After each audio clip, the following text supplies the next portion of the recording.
Do you know this fact that procrastination often stems from the deep-rooted fears planted by others in us? It is often the effect of the cause that might be deep-rooted in our childhood. Let us understand how. There was a boy named Little One who used to live in a house with many doors. His parents and elders often used to tell him that open only perfect door.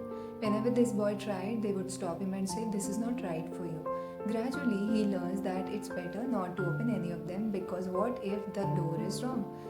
Years passed by. This boy now became a big boy.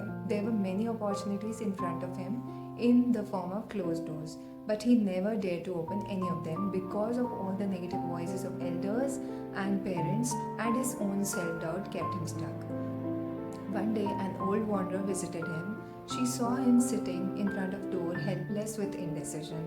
She said, "Why don't you open any of them?" He replied that what if the door is wrong? She laughed and said, "The only wrong door is the door which you never open." Then he says that what about the locks? She said that the lock is only your fear.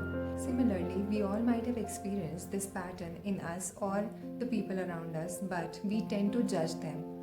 But what we need to do is we need to stop and see where these patterns are coming from.